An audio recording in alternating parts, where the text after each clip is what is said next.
Connu pour sa capitale, Budapest, le pays dont nous allons parler aujourd'hui renferme une lourde histoire longue de 1100 ans, du royaume à la République en passant par des périodes de domination.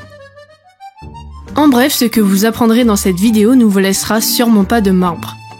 Bienvenue sur Faits Divers TV et comme vous l'avez peut-être compris, cette fois-ci nous vous invitons à découvrir ou à redécouvrir la Hongrie en 10 faits et anecdotes insolites.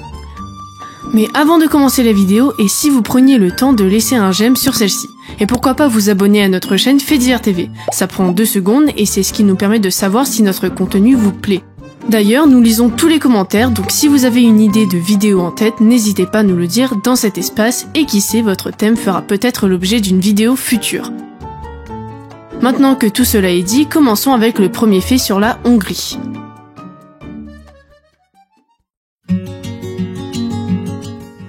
La longue histoire de la Hongrie. Comme nous en parlions un peu plus tôt dans l'intro, même si la Hongrie n'est pas très reconnue sur la scène mondiale ou même européenne, son histoire n'en est pas moins fournie. Alors évidemment, on ne va pas reprendre toute son histoire de A à Z, il nous faudrait plusieurs dizaines de vidéos pour ça. Mais en dehors des faits superflus, apprenons un peu de choses sérieuses sur l'histoire de la nation hongroise. Elle fut fondée en 896 comme une principauté avant de devenir un royaume en 1000. Et ce royaume n'est tombé que très tard car c'est en 1946, après la Seconde Guerre mondiale, qu'une république communiste est instaurée. L'influence soviétique était grande à cette époque. En fait, bien que la Hongrie ait su maintenir son royaume, elle a souvent été occupée et par conséquent influencée par d'autres nations. Le pays s'est retrouvé sous domination ottomane ainsi que sous la domination autrichienne essentiellement. Mais il a toujours lutté pour maintenir son patrimoine et son indépendance à travers des guerres comme celle de 1703. Quoi qu'il en soit, une fois la République instaurée, celle-ci n'a pas réellement fait l'unanimité et beaucoup d'insurrections ont eu lieu, comme celle de Budapest en 1956 pour la contester.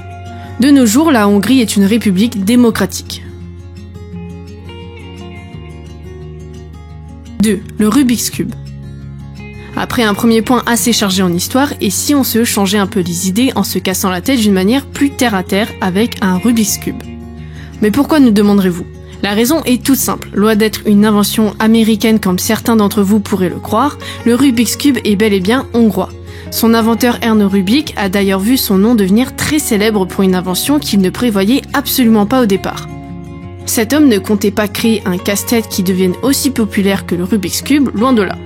En effet, Monsieur Rubik était en fait un architecte et sculpteur. La création du Rubik's Cube en 1974 était en fait destinée à ses étudiants.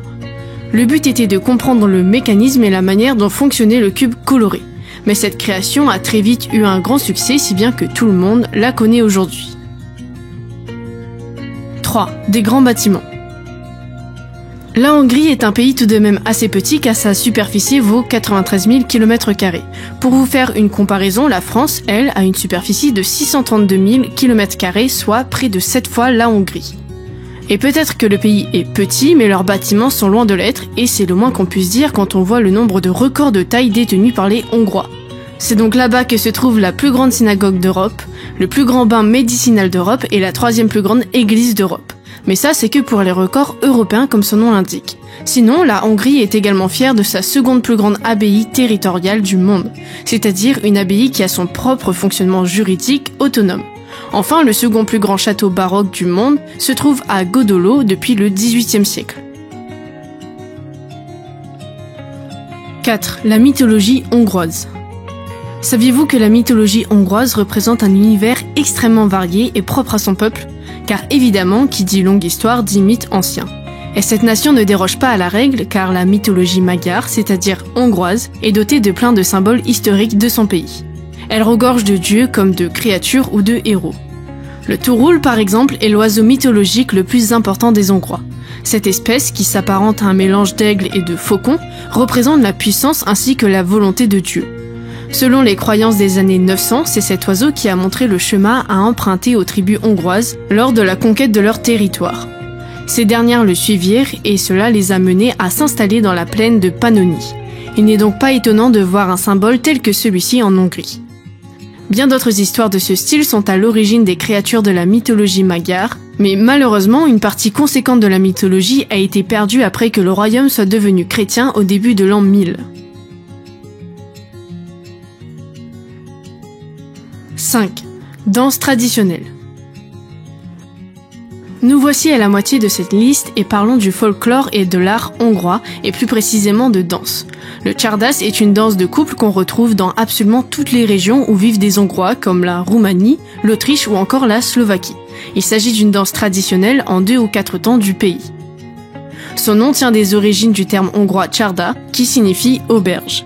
Le pas de base du Csárdás ressemble aux danses anciennes des branles, une famille de danses du Moyen-Âge. On verra donc des pas de côté, à gauche et à droite, des figures circulaires entre les deux danseurs, des ouvertures ainsi que des séparations et des jetés. Pendant ces jetés, l'homme effectue d'autres pas tels que le frappé de botte par exemple. 6. On ne trinque pas avec n'importe quoi. Si vous et vos proches vous trouvez à célébrer un événement ou même juste à faire l'apéro en Hongrie, il vous faut savoir une chose. Trinquer avec une pinte de bière n'est clairement pas une chose à faire dans ce pays. Ainsi, ne soyez pas surpris que les Hongrois refusent de trinquer avec vous car en plus d'être très mal vus, il y a une raison pour laquelle ils prennent cela très à cœur. Tout s'explique suite à des événements ayant eu lieu en 1849. C'est là que la Hongrie a demandé son indépendance à l'Empire autrichien avant que cela ne se finisse en un horrible bain de sang. Et comme si ça ne suffisait pas, après avoir écrasé les Hongrois et leur tentative de révolution, les Autrichiens ont fêté leur victoire en trinquant à la bière. 7. La boisson nationale du pays. Alors, si on ne trinque pas à la bière, avec quoi est-il bon de trinquer en Hongrie ? Eh bien, le pays détient sa propre spécialité, plus connue sous le nom de palinka. Cette boisson, considérée comme la boisson nationale en Hongrie, peut être concoctée à base de prunes, de pommes, de poires ou encore d'abricots. La palinka traditionnelle est un élément important dans l'alimentation des villageois en tant qu'apéritif, car les Hongrois considèrent qu'il stimule l'estomac juste avant le repas, comme pour le préparer. Le nom de cette boisson est d'origine slave, proche du slovaque qui signifie distiller. C'est parce que la palinka est obtenue avec un processus de double distillation, ce qui fait que le degré de cette boisson varie de 30 à 70 degrés. 8. Les bains thermaux. Si Budapest a le petit surnom de la capitale des bains thermaux et des spas, on se doute que ça ne vient pas de nulle part. Mais en fait, cette réputation ne devrait pas se cantonner à la capitale, car on pourrait parfaitement bien l'utiliser afin de décrire le pays entier. Toute la Hongrie abrite de nombreux spas et les sources thermales constituent même une part entière du patrimoine culturel tant chéri des Hongrois. Ainsi, on trouve un total environnant les 1500 sources d'eau chaude dans le pays, toutes naturelles bien sûr, puisque la géologie de là-bas est à l'origine de la formation de cavités et de grottes renfermant des bassins à 30 degrés Celsius et parfois plus. La Hongrie accueille d'ailleurs de nombreux touristes pour cette même raison et présente ses records dans le domaine. Elle présente une grotte thermale unique dans toute l'Europe dont nous allons vous épargner le nom car il est très long et que la langue hongroise n'est pas vraiment facile à prononcer. Mais le voici sur votre écran. Le Miskolc Tapolca. 9. La monnaie hongroise. Bien que la Hongrie fasse partie de l'Union européenne, ce pays dispose de sa propre monnaie nommée le forint.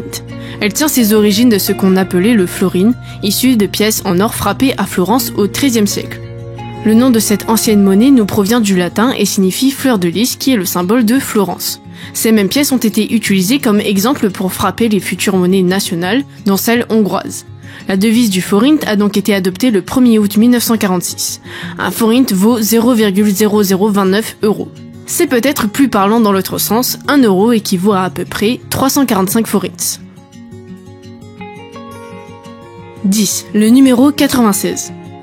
Enfin, dernière anecdote assez privée de la Hongrie, car personne ne sachant la culture historique et politique hongroise pourrait deviner ce fait. D'ailleurs, vous pouvez essayer de deviner sa signification avant qu'on ne commence à l'expliquer. Le numéro 96 est un symbole important aux yeux de la nation hongroise. Il s'introduit dans plusieurs constructions et édifices de la capitale, comme la coupole de la basilique et la coupole du Parlement qui mesurent toutes deux 96 mètres. Il ne s'agit pas du seul élément abritant un 96 dans le Parlement, car l'escalier de ce dernier contient 96 marches. Maintenant, passons aux explications. La construction de la basilique ainsi que du Parlement à Budapest a eu lieu lors de l'année 1896. Et si vous avez une bonne mémoire, vous vous rappelez qu'en début de vidéo, nous parlions de la fondation de la Hongrie en l'an 896. Ce chiffre a donc été choisi symboliquement pour célébrer le millénaire de la Hongrie, en gardant ses 2 dernières décimales, formant donc le chiffre 96. C'était 10 faits insolites sur le pays de la Hongrie. Lequel de tous ces faits vous a-t-il le plus marqué ? Dites-le nous en commentaire et partagez la vidéo. Si celle-ci vous a plu, faites-le nous savoir en laissant un j'aime et en vous abonnant à notre chaîne Faits Divers TV pour plus de contenu. Merci d'avoir regardé et on espère vous revoir très vite dans une prochaine vidéo. À bientôt!